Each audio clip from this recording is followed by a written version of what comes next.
Bismillahirrahmanirrahim. Assalamualaikum warahmatullahi wabarakatuh. Unikom, unggul, unggul, unggul. Kali ini kita akan presentasikan sosialisasi program penguatan kapasitas organisasi kemahasiswaan atau yang sering dikenal dengan PPK Ormawa Unikom tahun 2025.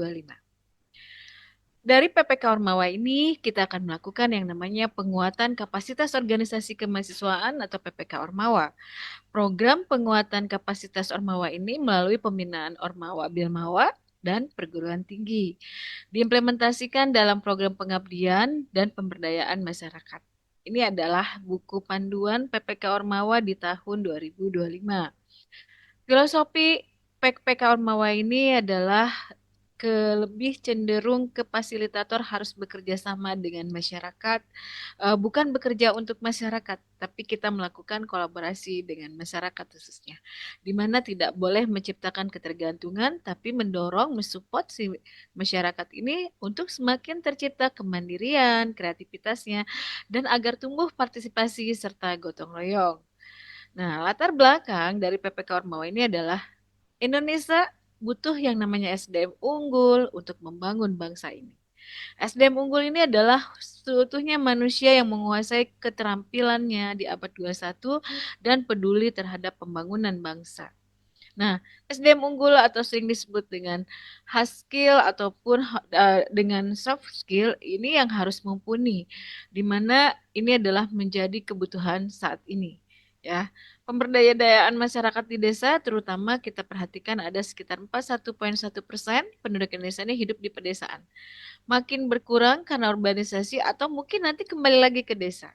Ya, setelah kita melihat perkembangan seperti apa Indonesia ini ke depannya. Nah, pemberdayaan masyarakat di desa untuk pemerataan kemajuan dan kesejahteraan serta bagaimana mencegah organisasi. Nah, selain itu yang menjadi latar belakangnya adalah Asta Cita dan 17 program prioritas dan SDGs ya. 8 misi dan 17 program prioritas Kabinet Indonesia ditambah dengan 17 tujuan dari SDGs ini.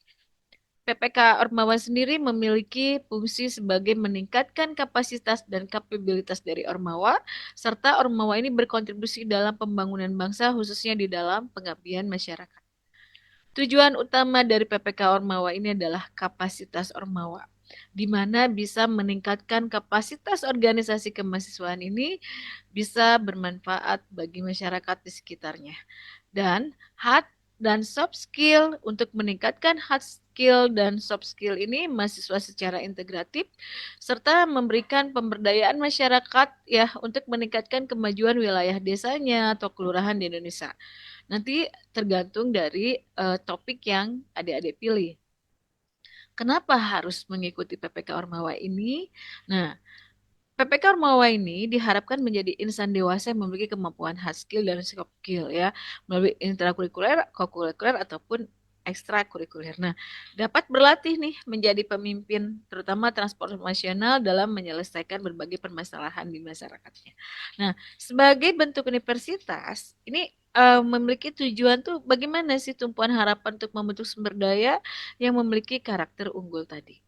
Nah, PPK Ormawa ini harus mengembangkan tadi ya hard skill dan soft skillnya harus bisa sinergi dan berimbang untuk melakukan kolaborasi ya. Nah, contoh hard skill ini bisa dari keterampilan teknik, literasi digital, keterampilan bahasa, riset, ataupun manajemen dan operasional serta keterampilan spesifik. Sedangkan untuk soft skill sendiri bisa people skillnya, leadership, communication skill, decision makingnya, teamwork, kegigihan, keuletan, kreatif, inovatif atau tanggung jawab ya. Nah, perbedaannya apa sih PPK Ormawa tahun 2024 dan tahun 2025? Untuk tahun 2024 terdiri dari 14 topik, sedangkan di tahun 2025 ini ada 13 topik. Yang sudah ditiadakan adalah topik mengenai rumah sampah digital. Nah, luaran wajib masih sama ada buku refleksi Ormawa, ringkasan eksekutif di tahun 2025 ini ditiadakan, media publikasi elektronik masih ada ya, maupun poster.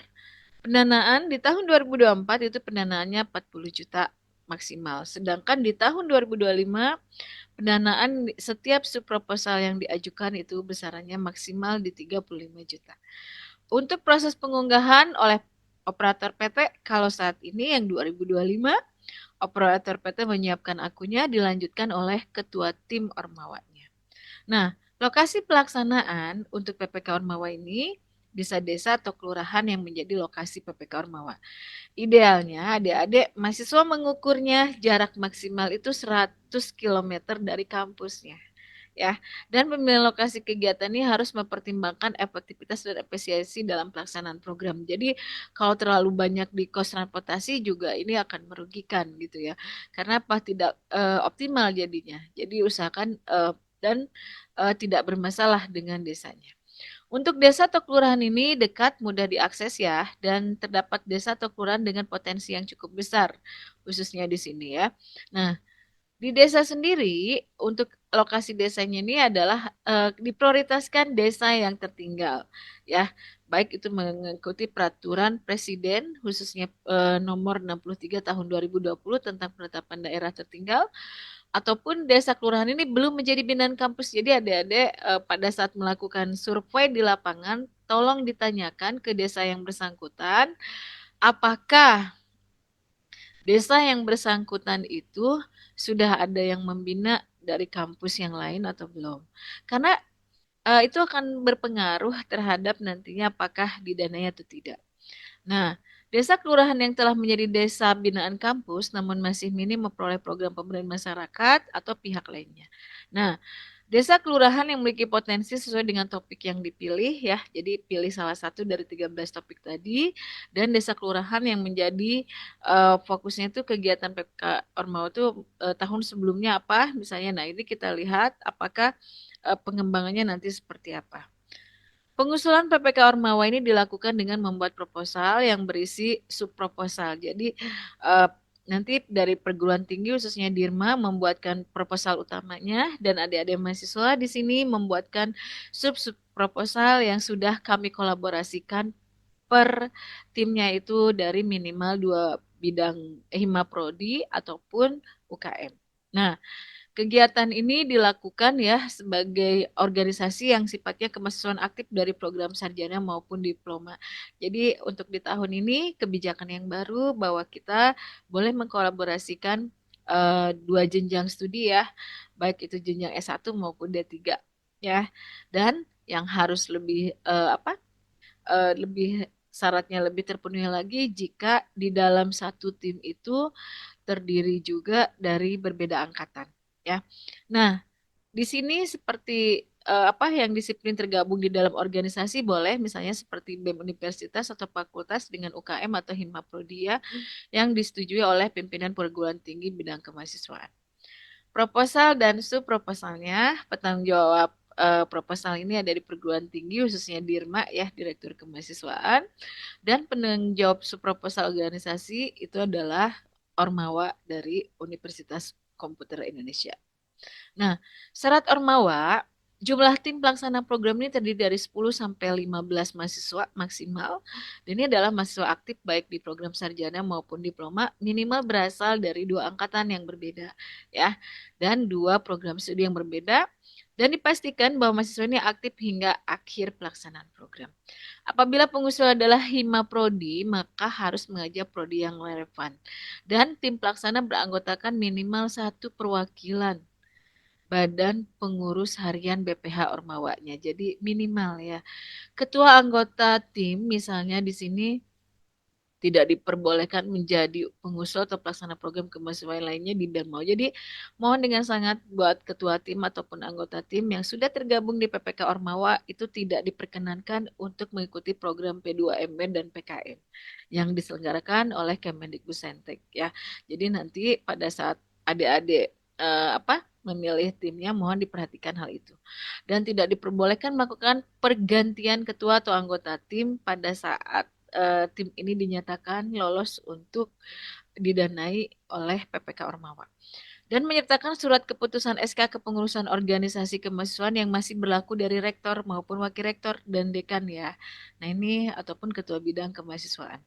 Peran organisasi kemahasiswaan Ormawa ini ada beberapa tahapan, terutama tahap perencanaan. Ini lebih fokus ke penyusunan terutama komposisi dalam tim pelaksanaan ya, baik dalam proposal PPK Ormawa, menyiapkan ketua dan anggota tim disertai tugas dan tanggung jawabnya harus jelas. Nah, di sini pun menyusun instrumen monitoring dan evaluasinya seperti apa. Sedangkan tahap pelaksanaan ini melakukan pelaksanaan kegiatan oleh tim pelaksana program ya, menyediakan fasilitas support dan lain sebagainya serta menjalin kemitraan. Untuk tahapan evaluasi melakukan monitoring nih. Nanti membantu tim pelaksana dalam proses penyelenggaraannya dan laporannya.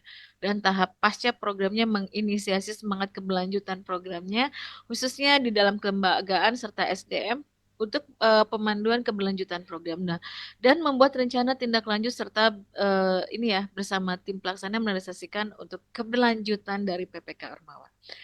Nah, bagaimana dengan dosen pendampingnya sendiri? Bagi tim yang terdiri dari misalnya dua bidang ya, baik itu dari Hima dengan UKM atau Hima dengan BEM atau dan yang lainnya. Nah, jika terdapat dosen pembina kemahasiswanya itu ada dua, usulannya adalah berarti sebaiknya apakah membuat dua proposal yang duanya ini tuh nanti silahkan dikolaborasikan yang satu temanya tentang topik desa apa yang satunya apa diajukan nanti ke Unikom ya ataukah misalnya cukup salah satu dari dosen pembina kemahasiswaan itu yang memang sesuai dengan lebih kedekatan ke keilmuan dari topiknya itu nanti yang dijadikan dosen pembina ini sebagai dosen pendampingnya. Bisa jadi seperti itu. Yang tidak boleh adalah ketika melakukan bahwa berkaitan dengan dosen pendamping ini diambil dari dosen di luar universitas ataupun yang disebut dengan dosen LB. Nah, satu dosen pendamping hanya boleh mendampingi itu satu proposal ya, tidak lebih dan tidak diperbolehkan ada pergantian dosen pendamping kecuali alasannya cukup kuat yang dapat diterima. Jadi artinya itu menjadi pertimbangan. Jadi dari awal sudah betul-betul diyakini bahwa dosen pendamping ini nantinya akan support terhadap pelaksanaan program PPK Ormawa. Peran dosen pendamping ini juga sama di tahap perencanaan, ini memberikan arahan apakah konsepsional, apa konseptual, metodologisnya harus jelas, pemetaan sosialnya seperti apa, terus bagaimana menyusun proposal yang baik, komunikasi yang bagus dengan desa, dan memberi masukan maupun arahan. Sedangkan untuk tahap pelaksanaan, kita mendampingi, mendorong keterlibatannya, memastikan timnya, mendorong refleksi, dan menginisiasi untuk menjalin kemitraan. Untuk tahap evaluasi, ini mengumpulkan umpan balik dari masyarakatnya ya, mengukur keberhasilan, melakukan monitoring, memberikan masukan, serta memvalidasi dari laporan akhirnya. Dan untuk tahap pasca program, bagaimana menginisiasi keberlanjutan program ini ya. Kalau misalnya setelah selesai program PPK Ormawa ini dilaksanakan, serta mendukung memperkuat desanya sebagai desa binaan dari perguruan tinggi yang bersangkutan. Nah, ada 13 topik yang bisa adik-adik ambil di sini. Cukup satu topik saja di antaranya ada desa kelurahan, desa atau kelurahan yang wirausaha. Kalau misalnya di daerah desa tersebut memiliki potensi yang banyak misalnya industri rumah tangganya bisa diarahkan ke desa wirausaha atau kelurahan wirausaha atau juga smart farming. Nah, di sini penguatan hard skill dan soft skillnya lebih ke metode pertanian yang cerdas dengan menerapkan teknologi ya. Berarti ini beberapa adik-adik yang memang menguasai bidang teknologi bisa masuk di sini. Sedangkan ada juga sekolah perempuan penguatan hard skill dan soft skill khususnya kompetensi ya mengenai pembelajaran non formal terstruktur yang menggunakan kurikulum tertentu misalnya. Atau misalnya ada sanggar tani, ini juga boleh ya penguatan hard skill dan soft skill, kompetensi dan kapasitas semuanya untuk mengetahui itu. Ada desa toga ya. Nah, ini pengembangan wilayah desa dengan menggunakan pendekatan pemberdayaan lebih ke tumbuhan obat keluarga ya ataupun bisa desa kelurahan sehat ya. Jadi di sini tuh untuk yang sehat itu berkaitan dengan bagaimana kesehatan khususnya nasional di bidang kesehatan ya. Apakah menangani masalah stunting, gizi kurang bagus dan lain sebagainya. Ataupun desa kelurahan cerdas. Nah, desa kelurahan cerdas ini juga lebih ke mungkin menggunakan pojok literasi ya untuk kompetensi masyarakat khususnya di desa-desa yang misalnya membutuhkan untuk literasi digital. Bisa juga kampung iklim. Nah, kampung iklim ini lebih ke meningkatkan kompetensi dan kapasitas dari ormawanya ataupun desa atau kelurahan maritim ya, yang penguatan hard skill dan soft skillnya lebih ke pengembangan desa kelurahan yang dinamis dan berkelanjutan. Adapun desa hutan ya, hutan ini lebih penguatan hard skill dan soft skill khususnya di kompetensi dan kapasitas ormawa, ataupun desa kelurahan budaya penguatan hard skillnya lebih dan soft skillnya ke apakah pembangunan mengenai kekayaan budaya lokal ya, ataupun desa wisata ini juga bisa aktivitas yang menjadikan wisata unggulan desa tersebut, ataupun bisa topik selain 12 topik tadi yang sesuai dengan Asta Cita dan 17 program prioritas nasional ya.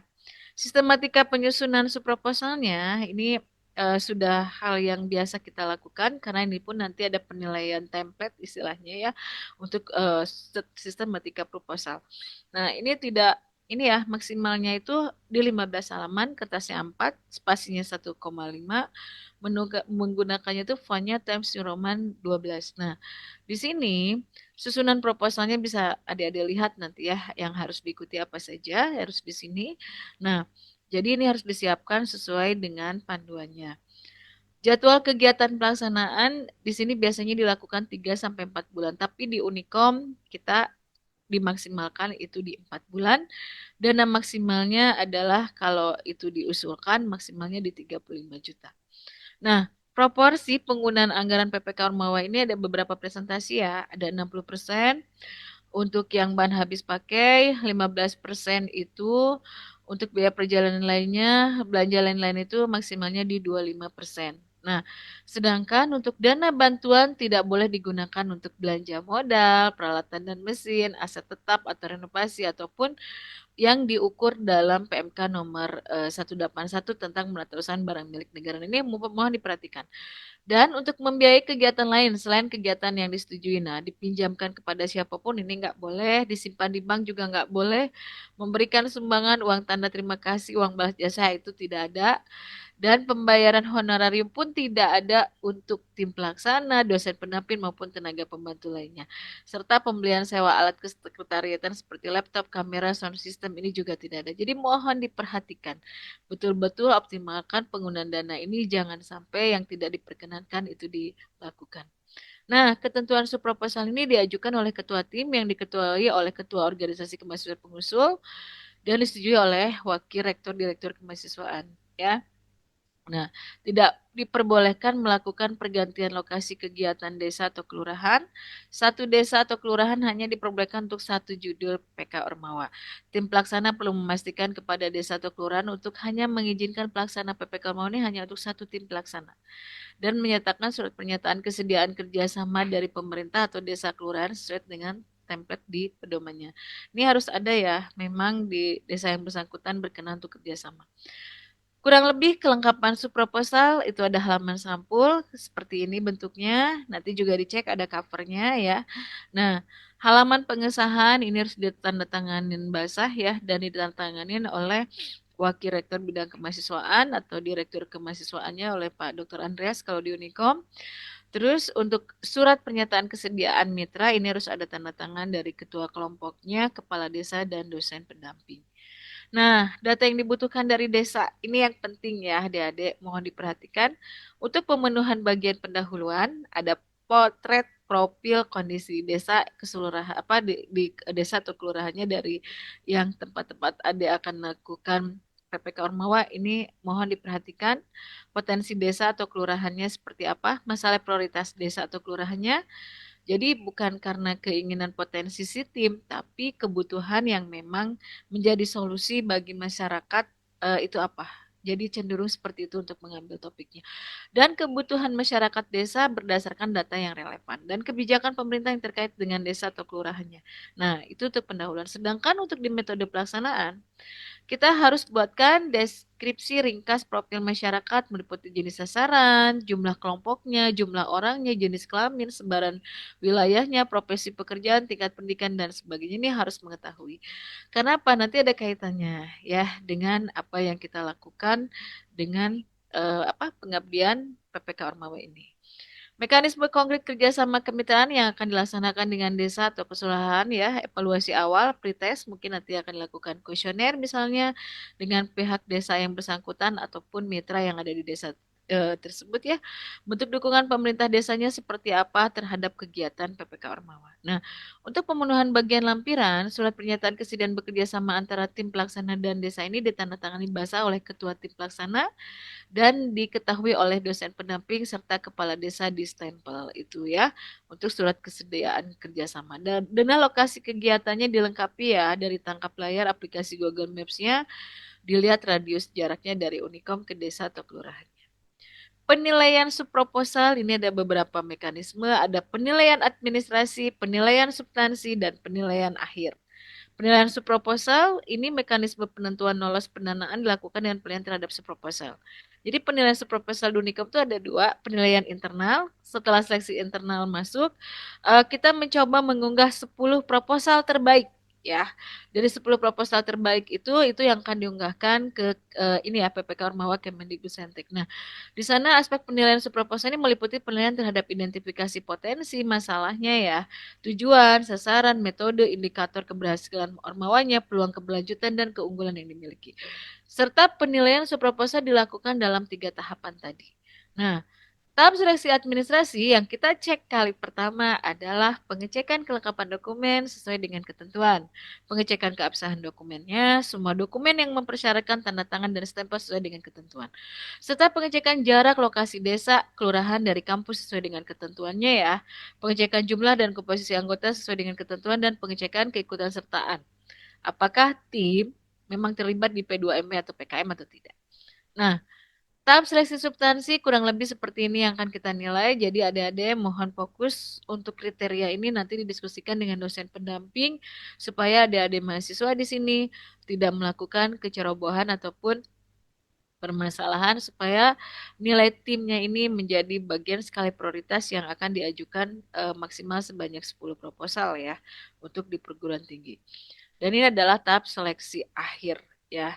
Nah, jadi tahap seleksi akhir inilah yang akan menentukan juga apakah lolos untuk dibawa ke seleksi di level nasional. Apresiasi Unikom untuk tim PPK Ormawa lolos pendanaan. Unikom akan memberikan penambahan pendanaan minimal 10%-nya ya, maksimal 10% dari total pendanaan dari Bermawa untuk setiap tim yang lolos pendanaan. Ya, ini ada timeline-nya PPK Ormawa Unikom 2025 ya. Nah, ini ada sosialisasi PPK Ormawa Unikom, pembentukan tim, alokasi dosen reviewernya, tanggal pelaksananya itu 29 April ya. Nah, itu dan itu jamnya jam 1 sudah sosialisasi dan kita nanti deadline batas waktu submit proposal itu adalah di 5 Mei di Irma dan Ormawa.